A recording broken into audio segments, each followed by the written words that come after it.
कि पक्कलडल hydro electric power project कहां पर में लोकेटेड है। ठीक है, तो पक्कलडल पनबिजली परियोजना कहां पर में स्थित है?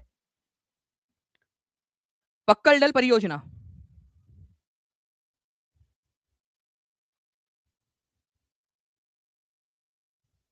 जो है फ्रेंड्स ये जम्मू कश्मीर के अंदर में है। अब आप लोगों से ये पूछा जा सकता है कौन से नदी के ऊपर में है, तो पक्कलडम जो हाइड्रो इलेक्ट्रिक परियोजना है, ठीक है, इसको प्लीज याद रखिएगा आप लोग फ्रेंड्स की जो चेनाब नदी है उसके ऊपर में इसको बनाया गया है। एक डायरेक्टली क्वेश्चन आप लोगों से ये बन सकता है। ओके, तो पक्कलडल परियोजना कौन से रिवर पर लोकेटेड है? जल्दी से लिखिए आप लोग, ये क्वेश्चन 1 नंबर एक्स्ट्रा आप लोगों को दिला देगा। ठीक है, जम्मू कश्मीर में है और कौन से रिवर के ऊपर में है, तो चेनाब नदी पर है। सभी लोग लिखेंगे। अच्छा, एक चीज आप लोगों को और बताना चाहता हूं मैं। अब ये बहुत ही इंपॉर्टेंट क्वेश्चन है क्योंकि ये संस्था बहुत ज्यादा अभी जो है फ्रेंड्स न्यूज में है। ठीक है, क्योंकि अभी जब वॉर हो रहा था तो उस समय में आपको पता है कि जो डोनाल्ड ट्रंप है उन्होंने ये कहा कि ये संस्था के जो मेंबर्स है वो आने चाहिए साथ में, और इन मेंबर्स ने जो है क्या करना चाहिए, जो ईरान है उससे उसके ऊपर हमला करना चाहिए ताकि स्ट्रेट ऑफ हॉर्मुज को खुलवाया जा सके, वगैरह वगैरह चल रहा था। बहुत सारा आप लोगों को पता है कि इसके अंदर में चला है यहाँ पर में। तो नॉर्थ अटलांटिक ट्रीटी ऑर्गेनाइजेशन, ठीक है, नॉर्थ अटलांटिक, देखो अटलांटिक ओशन जो है एस शेप का, ठीक है, उसमें भी जो नॉर्थ अटलांटिक है, अटलांटिक ओशन एक ही है, उसको उत्तर वाला हिस्सा, तो यहाँ पर में उत्तरी अमेरिका में कनाडा और यूएसए जो है इसके पार्ट है, और उसके बाद में यूरोप के बहुत सारे देश। ओके, तो अभी हाल में, ठीक है, जो है एक नया मेंबर भी जुड़ा है। वो कितनेवें नंबर का मेंबर था, कौन था, ये आप बताइएगा। नेटो, इसका हेडक्वार्टर ब्रसेल्स के अंदर में मिलेगा आपको। बेल्जियम की राजधानी है ब्रसेल्स। ठीक है, यूरोपियन एक कंट्री है बेल्जियम, बेल्जियम की राजधानी क्या है, ब्रसेल्स है, वहां पर में नेटो का हेडक्वार्टर है। आपको बताना चाहता हूँ फ्रेंड्स कि नेटो के अंदर में अभी एट प्रेजेंट 32 मेंबर्स है। ठीक है, 32 मेंबर्स, तो यहां पर मैं आप इसको 32 कर लीजिएगा। और सबसे जो लेटेस्ट मेंबर है जो इसका जुड़ा हुआ है वो कौन सा है, तो वो आप लोगों को मिलेगा स्वीडन। ठीक है, सबसे लास्ट में 32वें नंबर पे, पहले फिनलैंड जुड़ा था 2023 के अंदर में, और फिर स्वीडन जुड़ा है। तो 32nd नंबर का सबसे लेटेस्ट मेंबर कौन जुड़ा हुआ है? ठीक है, तो सभी लोग लिखिए स्वीडन। ये आप लोगों से बहुत सारे एग्जाम के अंदर में पूछा जा सकता है, आप लोगों को लाखों बच्चों से आगे कर देगा ये क्वेश्चन। 32वें नंबर का मेंबर स्वीडन जुड़ा है। ठीक है, 200 साल तक वो न्यूट्रल रहा, किसी मतलब कोई संधि वगैरह में रहता नहीं था, लेकिन जैसे ही वो यूक्रेन के ऊपर में हमला हुआ रशिया का, तो स्वीडन को लगा कि भाई उसको न्यूट्रलिटी को छोड़कर अभी फिलहाल के अंदर में संगठन में ज्वाइन होना चाहिए, तो उसने ज्वाइन कर लिया। ओके, तो फिनलैंड था 31वें नंबर का, और 32वें नंबर का कौन है, स्वीडन है, लिख लो इसको। अभी एक करंट अफेयर की भी जो न्यूज है आप लोगों की, ये भी याद रखिएगा फ्रेंड्स आप लोग। ठीक है, कि इटालियन नौसेना के एडमिरल जूसेपे कैवो ड्रैगन, ठीक है इनका नाम है, 2026 में नेटो के सैन्य समिति के अध्यक्ष बने हैं। ओके, ये आप लोगों ने याद रखना है। तो नेटो के जो है सैन्य समिति के, ओके, सैन्य समिति के अध्यक्ष कौन बने हैं, अगर ये क्वेश्चन आप लोगों से आ जाए तो याद रखना admiral Giuseppe Cavo Dragone. Admiral Giuseppe Cavo Dragone Italian नौसेना के अधिकारी है। तो इनको क्योंकि देखो एक्चुअली नेटो क्या है, एक सैन्य संगठन है, कि अगर नेटो के इन 32 में से किसी एक देश पर भी हमला होगा, ओके, तो ऐसा माना जाएगा कि सारे देश पर हमला हुआ है और सारे के सारे देश जो है मिलकर उसके ऊपर में उस जो दूसरा देश है जिसने हमला किया है, ठीक है, उसके ऊपर में हमला कर देंगे। बट शर्त ये है कि उस पर पहले हमला हुआ होना चाहिए। वो अमेरिका का जो तुम्हारा ट्रम्प चचा है वो क्या बोल रहा है कि हम पर हमला हुआ, हमारे सैन्य बेसिस पर हमला हुआ, नेटो वाले आओ। तो नेटो के बाकी कंट्री बोल रहे हैं कि चचा क्या हरकत है तुम्हारी, बेगानी शादी में अब्दुल्ला दीवाना जैसी हरकतें कर रहे हो तुम, उधर जाके तुम लड़ रहे हो और बोल रहे कि अब आओ करके। अगर पहले उसने हमला किया होता तुम्हारे ऊपर में तो हम आते इधर में। तुम पहले जाके वहां पर में चुल मचा रहे हो, उंगली कर रहे हो और हमको बोल रहे हो कि आओ आओ आओ करके। ठीक है, ऐसे थोड़ी होता चाचा। ऐसा मैं नहीं बोल रहा, वो बाकी के नेटो कंट्री बोल रहे, तो फिर वो ट्रम्प चाचा को गुस्सा आ रहा, तो फिर वो उल जलूल कुछ भी भाषण दे रहे। तो ये याद रखना है कि आर्टिकल जो है एक नेटो के पूरे जो रिजोल्यूशन है उसी के अंदर में बोला गया कि एक भी देश पर पहले अगर हमला होता है तो उसके बाद सारे देशों पर हमला माना जाएगा। लेकिन अगर वही देश between sun and earth is called, मतलब पृथ्वी और सूर्य के बीच में जो मैक्सिमम डिस्टेंस होता है उसको क्या कहा जाता है। अब ये मैक्सिमम डिस्टेंस और मिनिमम डिस्टेंस का क्या कंसेप्ट है, हमारी पृथ्वी, ठीक है, सूरज के चारों ओर घूम रही है, वो पूरा ऐसा नहीं है कि वो पूरा एक सर्कुलर इसमें घूम रही है, वो अंडाकार आकार में घूम रही है। ठीक है, थोड़ा सा एक्जेजरेटेड वर्जन बता रहा हूं मैं आपको बस ये। ठीक है, ये डिस्टेंस कम है और ये डिस्टेंस ज्यादा है। ठीक है, ज्यादा है। तो इस तरीके से क्या होता है कि जो कम डिस्टेंस होता है ना उसको क्या कहते हैं, और ज्यादा वाले डिस्टेंस को क्या कहते हैं, ये आप लोगों को याद रखना था। ठीक है, तो इसका और ऐसा ही एक कंसेप्ट आप लोगों को सूरज के साथ में भी होता है, तो उसको भी मैं आपको बता देता हूँ कि जब सबसे ज्यादा डिस्टेंस होता है पृथ्वी और सूरज के बीच में उसको एपीहिलियन कहा जाता है। ठीक है, क्या कहते हैं आप लोग, एपीहिलियन। ये जनरली जुलाई के महीने में आता है, 4 जुलाई को, 4 जुलाई को एपीहिलियन। मतलब कि आप लोगों का ऐसा समय जहां पर में सबसे ज्यादा डिस्टेंस होता है पृथ्वी और सूरज के बीच में, और जब सबसे कम डिस्टेंस होता है ना उसको बोला जाता है पेरीहिलियन। ठीक है, जनवरी के आता है ये 3 या 4 जनवरी को ये आप लोगों का पड़ेगा। ठीक है, जब सबसे कम डिस्टेंस होता है पृथ्वी और सूरज के बीच में उसको पेरीहिलियन या फिर आप उपसौर कहते हो, सबसे कम डिस्टेंस, सबसे कम डिस्टेंस, और सबसे ये अपसौर के अंदर में एपीहिलियन के अंदर में सबसे ज्यादा, सबसे ज्यादा। ओके, ये समझ में आया कि जल्दी से ये आप लोग लिखिए। और एक बार जितने बच्चे जिन्होंने सेशन को लाइक कर दिया एक बार हाथ ऊपर करके जरूर बता देंगे फ्रेंड्स, क्योंकि देखिए ये बहुत ही इंटरेस्टिंग जो है आप लोगों के क्वेश्चंस है, यही एग्जाम में आएंगे। आप लोगों का जितना रिस्पांस रहेगा उतने ज्यादा आप लोगों के लिए और क्वेश्चंस लेकर आ पाएंगे। ठीक है, तो आज आप लोग उसको बोलते हैं एपीहीलियन या अपसौर, और सबसे कम जो डिस्टेंस होता है उसको बोलते हैं उपसौर। अब इसके अंदर में आप देखिए फ्रेंड्स, एक शब्द कॉमन है, वो है सौर। ठीक है, तो मतलब सूरज की बात हो रही है, पृथ्वी और सूरज के बीच की बात हो रही है ये। वही अगर आप देखोगे कि एपोजी और पेरिजी, इसके अंदर में भी सेम कंसेप्ट आप लोगों का लगता है। जब अर्थ और मून के बीच में जो है डिस्टेंस सबसे ज्यादा होता है, ठीक है, सबसे ज्यादा अर्थ और मून के बीच में ज्यादा डिस्टेंस जब होता है उसको बोलते हैं अपभू, एपोजी। ठीक है, और जब कम डिस्टेंस होता है पृथ्वी, ठीक है, अर्थ और मून के बीच में जो डिस्टेंस है वो कम होता है उसको बोलते हैं पेरिजी। ठीक है, ओके। अब ये जी जी इतना ज्यादा आ गया तो आप लोगों को गाना याद आ रहा होगा, जिसके आगे जी, जिसके पीछे जी, जिनके आगे पीछे जी जी। ठीक है, तो ये पेरी जी, एपी जी, ठीक है, एपोजी। तो ये एपोजी जी आ जाए ना तो आप याद रख लेना कि चांद जो है वो आ गया आपका, है ना। वो आपकी, आपके जीजा जी आपके लिए चंदा टाइप के है, या आपके जीजा जी के लिए आपकी जीजी चांद है। ठीक है, तो चांद आ गया, ऐसा याद रख लेना आप। उपभू और अपभू, और सौर आया तो सूरज की बात हो रही है। बस आपके दो ऑप्शन तो एलिमिनेट हो जाएंगे, क्योंकि यहाँ पर मैं देखिए आप लोग सन और अर्थ आया था, तो कौन से दो ऑप्शन एलिमिनेट कर सकते थे मुझे बताओ आप लोग, नंबर बताओ उनका, कौन से वाले दोनों ऑप्शन आप एलिमिनेट कर सकते थे, क्योंकि सन आया है बीच में तो भाई सौर वाला ही होगा, तो ये और ये ऑप्शन तो एलिमिनेट हो जाते थे। समझ में आया क्या आपको? मुझे बताओ, देखो ऑप्शन एलिमिनेशन की टेक्निक बता दे रहा हूँ आप लोगों को मैं, ये बी और डी आप एलिमिनेट कर सकते थे डायरेक्टली। अब आपके गलत होने के चांसेस कम हो गए, है ना। देखिए काफी सारे बच्चे जो बता रहे हैं दुनिया का सबसे बड़ा डेजर्ट कौन सा है। अब यहाँ पर मैं ऑप्शन के अनुसार आप लोगों को चलना पड़ेगा फ्रेंड्स, ठीक है, कि ऑप्शंस के अंदर में क्या दिया हुआ है उसको ध्यान में रखते हुए मैं आपको बताता हूँ कैसे।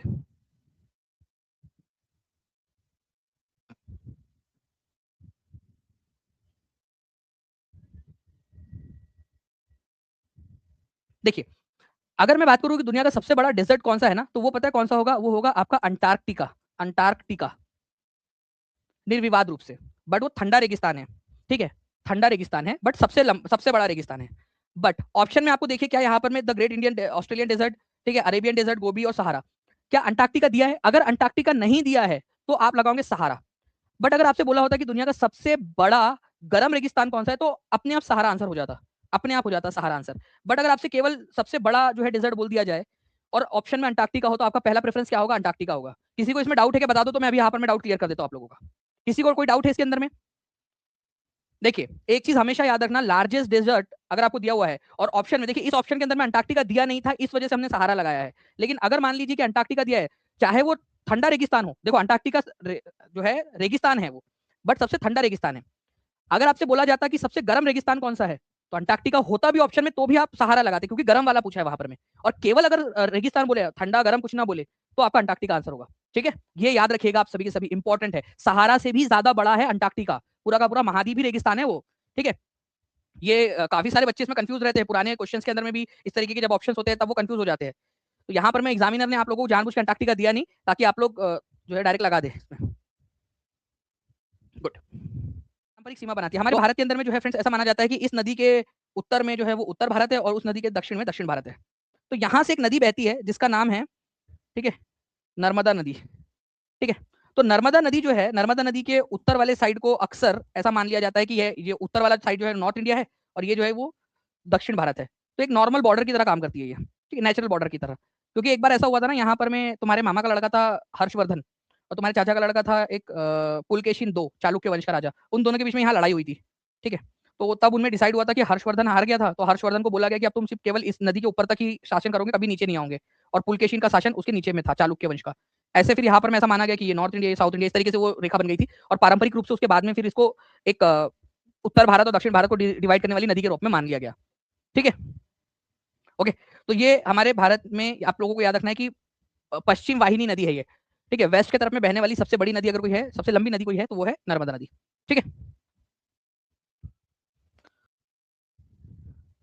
चलो, तो ये चीज, एक चीज नर्मदा नदी आप लोग यहाँ तक है। नर्मदा नदी का उद्गम कहाँ से होता है ये भी आप मुझे बता दीजिए, कौन से राज्य से होता है? मध्य प्रदेश से होता है। ठीक है, मध्य प्रदेश के अंदर में माइकल हिल्स है, माइकल हिल्स। माइकल हिल्स के अंदर में भी कौन सी जगह है? अमरकंटक प्लेट्यू, अमरकंटक प्लेट्यू या अमरकंटक का पठार, अमरकंटक प्लेट्यू या अमरकंटक का पठार। तो एक बार प्लीज ये याद रख लीजिए, मध्य प्रदेश में माइकल हिल्स में अमरकंटक के पठार से नर्मदा नदी निकलती है। ठीक है, जबलपुर के पास से। ये सारी पॉइंट आप लोग लिख लेंगे। चलिए, ये आप देख सकते हो, ये पूरा का पूरा इसके थ्रू, मैप के थ्रू, कि किस तरीके से ये मध्य प्रदेश से होते हुए चली जाती है। अच्छा, मेरे को एक चीज बताइए कि एक जो है ना इंदिरा सागर डैम, बहुत ही इंपॉर्टेंट है। कौन से नदी पर बना हुआ दिख रहा है आप लोगों को, और एक है सरदार सरोवर डैम। इन दोनों के राज्य नाम बताइए आप लोग, राज्य के नाम, क्योंकि आप लोगों को एक चीज यहाँ पर में समझ में आ गई कि नर्मदा नदी पर बने हैं। इंदिरा सागर डैम मध्य प्रदेश में है और सरदार सरोवर डैम जो है फ्रेंड्स ये गुजरात के अंदर में है। ठीक है, इसको भी याद रखिएगा आप लोग। चलो, अरब सागर के अंदर में खंबात की खाड़ी में जाकर मिल जाती है। इसको life line of Madhya Pradesh भी बोला जाता है। अब एक क्वेश्चन है आपका, लक्षद्वीप जो है आपको बताना है कि कौन से इसमें लोकेटेड है, कहां पर में लोकेटेड है।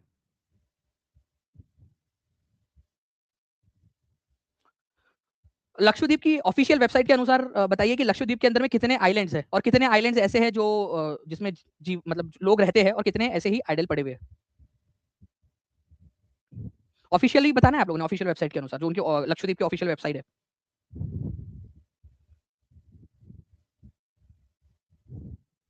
तो प्रशासनिक स्रोत के अनुसार ये बताएंगे, और ये वाला तो आप लोगों का इजी है, लक्षद्वीप हमारे भारत की सबसे छोटी यूनियन टेरिटरी है। ठीक है, ये अरब सागर के अंदर में आपको मिलेंगी। अब मैं यहाँ पर मैं आप लोगों से जानना चाहता हूँ कि कितने आइलैंड्स है, देखते हैं कितने बच्चे इसके अंदर में सबसे स्पीड में आंसर कर पाते हैं। सबसे स्पीड में आंसर करने वाले बच्चों का आप दिखा भी दीजिएगा कमेंट ऊपर में। 36 आइलैंड्स है, ठीक है, 36। सभी लोग लिखो। इसमें से केवल 10 जो है यहाँ पर में क्या है, जहां पर में आबादी रहती है, ठीक है, जहां पर में लोग रहते हैं। अदरवाइज बाकी के कितने हैं जिसके ऊपर में अनइनहेबिटेड है, मतलब कि वहां पर में आबादी नहीं रहती, निर्जन द्वीप है। ठीक है, निवासी द्वीप 10 है, 36 है टोटल। उसमें से 10 में लोग रहते हैं और 26 के अंदर में कोई नहीं रहता। 10 में ही लोग रहते हैं, 26 में कोई नहीं रहते। ठीक है, इसको प्लीज याद रखिएगा, बहुत ही इंपॉर्टेंट है आप सभी लोगों का। ठीक है, काफी सारे द्वीप जो है अब ये डूबने की कगार के ऊपर में भी है, उनको बचाने की कोशिश की जा रही है। ठीक है,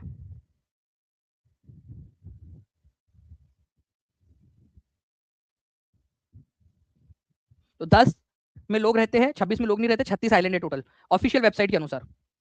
ओके, लक्षद्वीप की राजधानी भी बता दीजिएगा आप लोग मुझे। और एक और चीज कि लक्षद्वीप का नाम लक्षद्वीप कब पड़ा था, उससे पहले इसका नाम क्या था। सबसे छोटी यूनियन टेरिटरी अगर लक्षद्वीप है तो सबसे बड़ी वाली यूनियन टेरिटरी कौन सी है फिर, क्या आप बता सकते हो मुझे। लक्षद्वीप के बारे में जो जो चीज मैंने आप लोगों से, सबसे बड़ी राजधानी लक्षद्वीप सबसे छोटी यूनियन टेरिटरी है। ठीक है, ये केबीसी के अंदर में भी आया था क्वेश्चन, कौन बनेगा करोड़पति में, कि सबसे छोटी यूनियन टेरिटरी कौन सी है। लक्षद्वीप की राजधानी है कावारत्ती। कावारत्ती, कावारत्ती, इसको याद रख लीजिएगा आप लोग। कावारत्ती जो है इसकी सबसे जो है इसकी राजधानी है। पहले लक्षद्वीप का नाम क्या था, लक्कद्वीप, मिनिकॉय और अमीनी द्वीप आइलैंड। इसका इतना बड़ा नाम था, लक्कद्वीप, ठीक है, मिनिकॉय और अमीनी द्वीप, ऐसा नाम था, लक्कद्वीप, मिनिकॉय, अमीनी द्वीप आइलैंड्स ऑफ यूनियन टेरिटरीज। ठीक है, ऐसा नाम था इसका। लेकिन फ्रेंड्स क्या हुआ, 1 नवंबर 1973 को इसका नाम बदल के लक्षद्वीप कर दिया गया। 1 नवंबर 1973 को। तो लक्षद्वीप का नाम लक्षद्वीप कब पड़ा भाइयों और उन सभी की बहनों, 1 ठीक है सितंबर 1973 को। ये याद रख लेंगे आप सभी के सभी। ठीक है, ओके। तो लक्षद्वीप नवंबर नवंबर 1973 को लक्षद्वीप का नाम लक्षद्वीप, तो 1973 के अंदर में लक्षद्वीप नाम पड़ा। अदरवाइज इसका नाम था पहले मिनिकॉय, ठीक है, लक्षद्वीप, मिनिकॉय और अमीनी द्वीप। ठीक है, 1973 के अंदर में कानून बनाकर इसको कर दिया गया। लक्षद्वीप का मतलब ही होता है 1 लाख द्वीपों का समूह। एक्चुअली 1 लाख द्वीप है नहीं उसमें, लेकिन फिर भी नाम पड़ा है।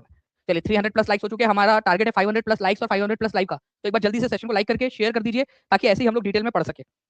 ओके, तो अरेबियन सी के अंदर में ये लोकेटेड है। नेक्स्ट जो है फ्रेंड्स पॉइंट की तरफ हम लोग आगे बढ़ते हैं। आपको एक चीज बतानी है कि हमारे भारत के अंदर में जो अंडमान एंड निकोबार द्वीप समूह है वो कौन से वाले सागर में, महासागर में या खाड़ी में मिलता है। ठीक है, और अंडमान और निकोबार द्वीप समूह की राजधानी क्या है, देखिए तो कितने लोग बता पाते हैं। अंडमान और निकोबार द्वीप समूह की राजधानी बताओ, क्या उसका नाम अभी कुछ चेंज हुआ है। जल्दी से बताते जाइए, जो जो भी पॉइंट है ना मैं आप लोगों को हर एक पॉइंट बताता रहूंगा। निम्नलिखित में से किसे गुरु नानक ने अपने उत्तराधिकारी घोषित किया था। देखो गुरु नानक जी जो है ये फर्स्ट गुरु है, first Guru of Sikhism. Sikhism या सिखों के पहले गुरु गुरु नानक देव जी। ठीक है, ये याद रखना है आप लोगों ने। गुरु नानक देव जी पहले गुरु थे। उन्होंने अपना सक्सेसर या जो दूसरे नंबर के गुरु रहेंगे वो भाई लेहना को घोषित किया था। ठीक है, भाई लेहना। अच्छा, ये भाई लेहना जो है फ्रेंड्स, इनको आप किस नाम से जानते हो। लेहना उनका पहले नाम था, लेकिन गुरु बनने के बाद में वो गुरु अंगद के नाम से जाने गए, गुरु अंगद।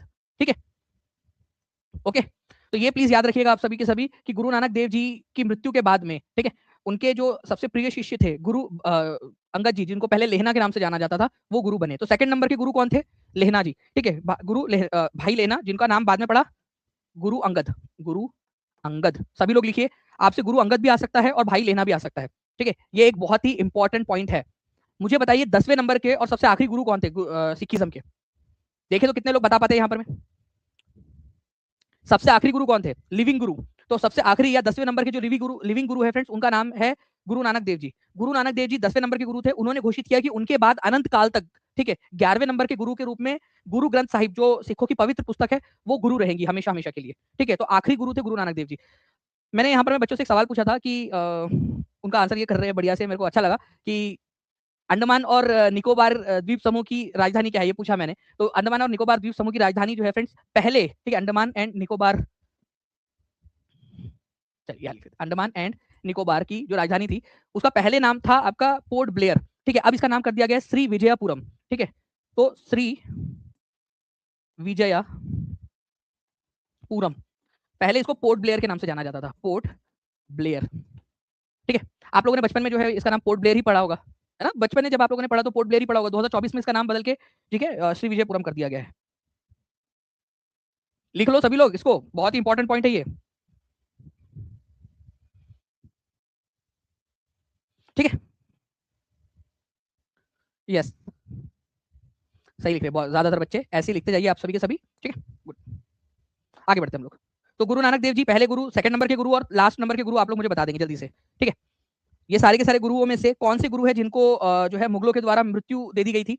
तो उनमें से आप लोगों ने याद रखना है फ्रेंड्स कि गुरु अर्जन देव जी थे।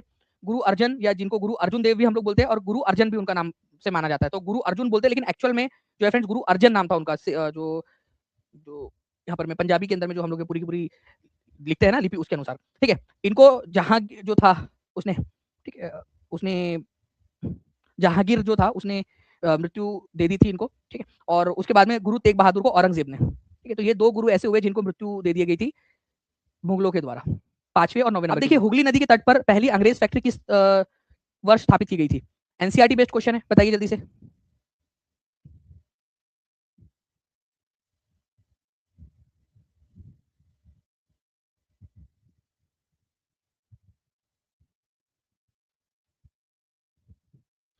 हुगली नदी जो है फ्रेंड्स इसके किनारे पे बसा, इसी के किनारे के ऊपर में कलकत्ता जो शहर है वो बसा हुआ है। ठीक है, हुगली नदी के किनारे के ऊपर में सबसे पहली जो फैक्ट्री है अंग्रेजों के द्वारा 1651 के अंदर में बनाई गई थी। ये बहुत ही इंपॉर्टेंट क्वेश्चन है। अंग्रेजों के द्वारा बंगाल के अंदर में हुगली नदी के किनारे पर 1651 के अंदर में पहली फैक्ट्री बनाई गई। इंपॉर्टेंट पॉइंट है, तो ए इज द करेक्ट आंसर। इसको याद रख लेंगे आप सभी के सभी। और आप देख सकते हो कि first English factory was set up on the banks of the river Hooghly in 1651। आप देख सकते हो ये एनसीआर 1651 में कौन से नदी के तट पर बनाई गई थी। एकदम फास्ट, 10 सेकंड का समय आपके पास में, 1 2 3 4 5 6 7 8 9 10, हुगली नदी के किनारे के ऊपर में। नेक्स्ट क्वेश्चन की तरफ हम लोग आगे बढ़ते हैं फ्रेंड्स। आप लोगों के नेक्स्ट क्वेश्चन, सूर्य के चारों ओर पृथ्वी की गति को किस रूप में जाना जाता है? जो पृथ्वी है सूरज के चारों ओर घूम रही है जो, उसको क्या कहा जाता है? उसको रोटेशन, रिवोल्यूशन, ऑर्बिटल प्लेन या सर्कल ऑफ इल्यूमिनेशन क्या कहा जाता है? तो इस प्रक्रिया को कहा जाता है रिवोल्यूशन, परिक्रमण। ठीक है, सूरज के अराउंड घूमने में, और खुद के चारों ओर घूमने को घूर्णन कहा जाता है। ओके, ये भी आप लोग याद रख लीजिएगा। एकदम स्पीड में कमेंट के अंदर में, मेरे बताने के पहले आपके आंसर आने चाहिए। जो बच्चा आगे बढ़ना चाहता है वो कमेंट के अंदर में आंसर करता रहेगा। ठीक है, चाहे लाइव देख रहे हो चाहे बाद में देख रहे हो, कमेंट के अंदर में आंसर जरूर करते रहिए। नेटो का पूर्ण रूप क्या है और इसका हेडक्वार्टर कहां पर में, ये भी बता दीजिए आप सभी। नेटो का पूर्ण रूप क्या है और इसका हेडक्वार्टर कहां पर में? कितने कंट्रीज है इसमें? सबसे लेटेस्ट वाला कंट्री कौन सा जुड़ा हुआ है?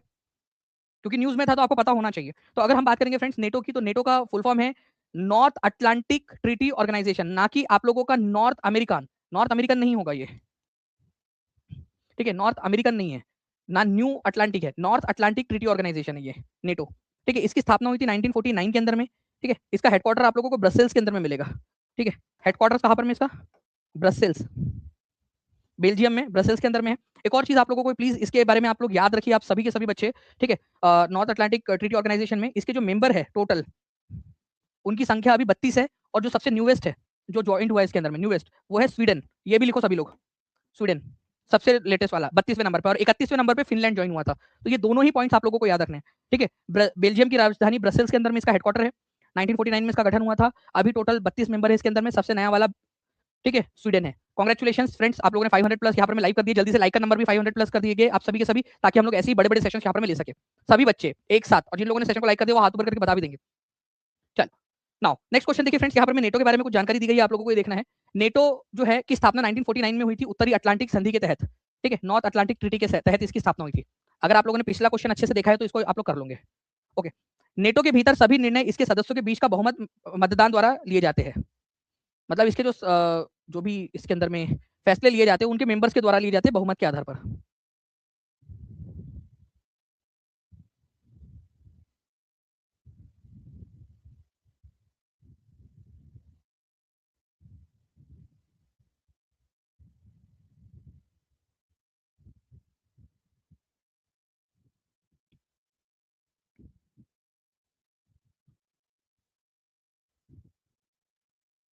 अब एक एक करके इसको जो है फ्रेंड समझते हैं, जो जो भी पॉइंट्स आप लोगों को याद आते जा रहे हैं ना, वो एक एक करके आप क्या करेंगे, जल्दी जल्दी से मुझे बताते जाइए आप लोग, ठीक है, पॉइंट्स, ठीक है,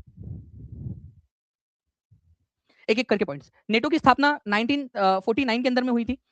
इसमें अमेरिका के, उत्तरी अमेरिका के दो देश है। कौन कौन से देश है उत्तरी अमेरिका के? क्योंकि बाकी देश जो है वो यूरोप के है, ठीक है, बाकी के जो देश है वो यूरोप वाले साइड के है। केवल नॉर्थ अमेरिका के अंदर में से आते हैं कनाडा और यूएसए। बाकी के जितने भी 30 कंट्री है वो उधर यूरोप वाले साइड से, ठीक है, यूरोप वाले साइड से। तो इस पर्टिकुलर पॉइंट को आप लोगों ने याद रखना है।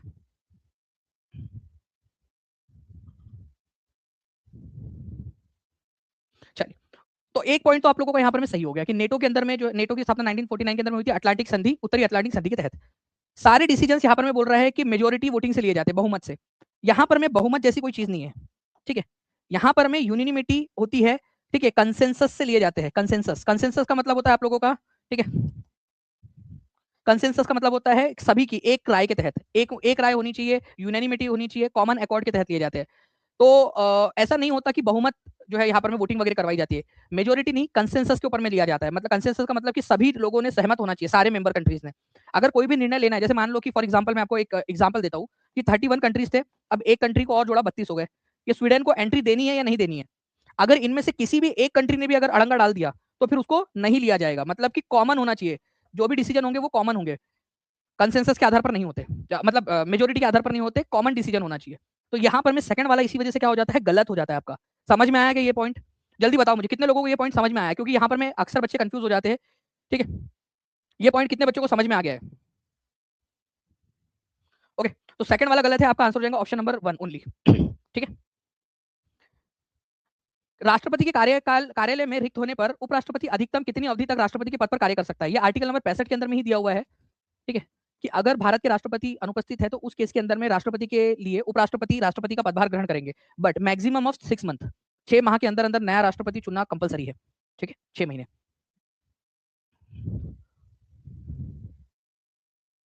यूपी टेट की क्लास लेना है तो बिल्कुल आप ले सकते हो, टीचिंग परीक्षा के एप्लीकेशन के ऊपर में आप जाइएगा, ठीक है, वहां से आप इसको ज्वाइन कर सकते हो, ओके। या फिर आप 9697888844 इस नंबर पे कॉल कर सकते हो, या फिर आप व्हाट्सएप भी कर सकते हो, टीम आपकी मदद कर देंगी, ठीक है। ओके, तो 9697888844 नंबर पे कॉल कर लीजिए या व्हाट्सएप कर लीजिए, या फिर टीचिंग परीक्षा के एप्लीकेशन पे चले जाइए डायरेक्टली, वहां पर मैं आपको सारे नोट्स, सारी पीडीएफ, सब कुछ आप लोगों को मिल जाता है, ओके। इसके अलावा एक चीज आपको बता दूं कि यूपी की जो महा टेस्ट है आप लोगों की, जो 199 की है, वो कोर्स के अंदर में बिल्कुल फ्री है, ठीक है। तो 199 रुपीज की जो महा टेस्ट है, यूपी महा टेस्ट, जिसमें 1000 से ज्यादा टेस्ट है, वो बिल्कुल फ्री है। उसमें हमने पूरे देश भर के सीडीपी के क्वेश्चन आपको उपलब्ध करा दिए। जितने भी बच्चे हैं जो फुल कोर्स में या महा टेस्ट में ज्वाइन हो चुके हैं, उन लोगों ने देखा होगा कि आपको सारे क्वेश्चन अवेलेबल करवा दिए हैं।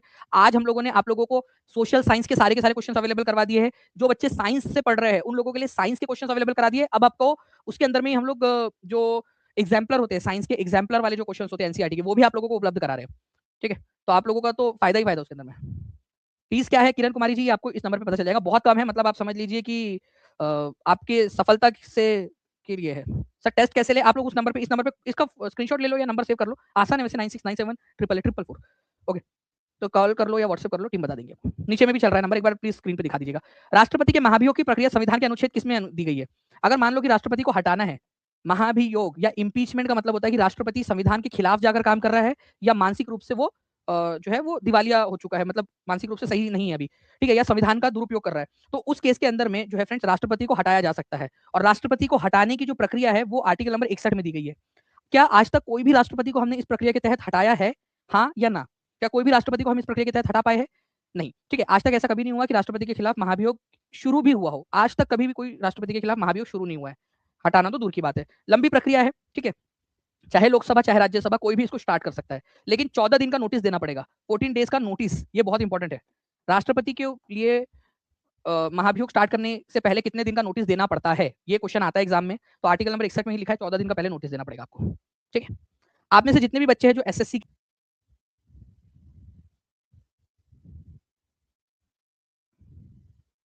गुड, तो आंसर क्या हो जाएगा फ्रेंड्स यहाँ पर में आपका अंटार्कटिका हो जाएगा, सबसे बड़ा, ठीक है। ठंडा रेगिस्तान बोल रहा है। अगर सबसे गर्म, देखो जितने भी बच्चों ने सहारा लगाया ना वो गलत है। एक तो पहली बात तो सहारा ठंडा नहीं है, सहारा बहुत गर्म है, ठीक है। दूसरी बात ठंडा बोला है, या फिर ओवरऑल भी अगर बोलता कि सबसे बड़ा रेगिस्तान कौन सा है, ठंडा और गर्म, उसमें भी अंटार्कटिका सबसे ज्यादा हो जाता।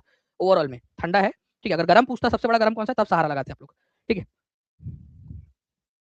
उष्णकटिबंधीय रेगिस्तान नहीं है, यूपीटेट 2017 का क्वेश्चन। अब ये उष्णकटिबंधीय क्या बला है, ठीक है, इसके बारे में भी मैं आपको बताता हूँ। ध्यान से देखिएगा आप लोग, यहाँ पर मैं एक आप लाइन इमेजिन करिए फ्रेंड्स,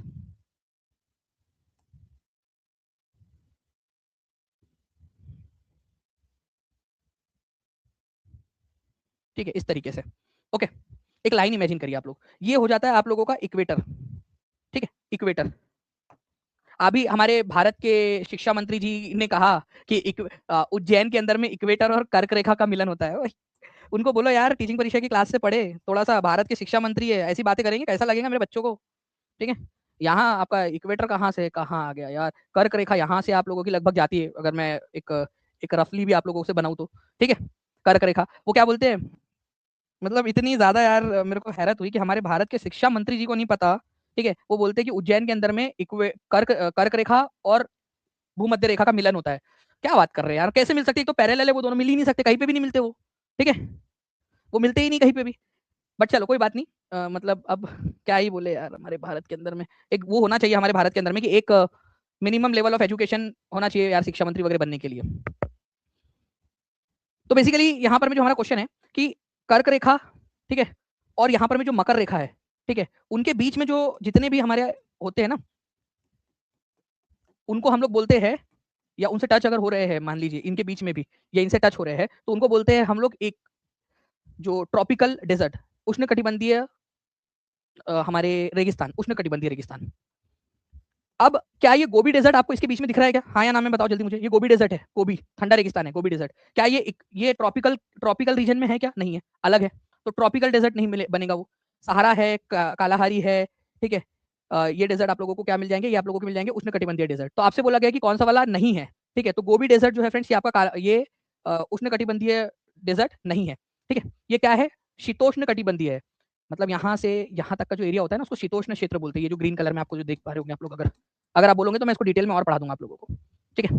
तो गोबी डेजर्ट कहाँ पर में है, चाइना और मंगोलिया में फैला हुआ है, चाइना और मंगोलिया में, एशिया के अंदर में पहली बात तो, ठीक है। टेम्परेट रेगिस्तान है वो, टेम्परेट डेजर्ट बोलते हैं उसको, टेम्परेट शीतोष्ण कटिबंधीय। और ये अटाकामा कहाँ पर में, अगर आप लोगों को ये जानना हो, अटाकामा, ठीक है, तो ये यहाँ पर में अटाकामा डेजर्ट मिलेगा आपको।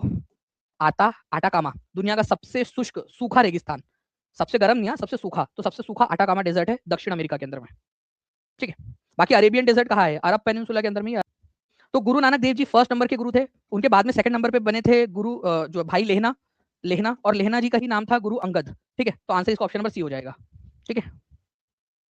तो लेहना। अच्छा एक चीज मैं आपसे पूछना चाहता हूँ, आप लोग क्या मुझे बता सकते हो कि पंजाबी भाषा को लिखने की जो लिपि है, ठीक है, उसको क्या कहा जाता है, देखते तो कितने लोग बता पाते।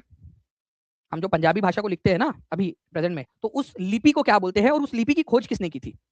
डायरेक्ट क्वेश्चन बनेगा, मैं डायरेक्ट आप लोगों को बता रहा हूँ, ये पॉइंट प्लीज याद रखिएगा, पहले देखते हैं कि कितने बच्चे बता पाते हैं। तो गुरुमुखी लिपि उसको कहा जाता है, उस गुरुमुखी लिपि की खोज किसने की, या उसको उसको स्टार्ट किसने किया था।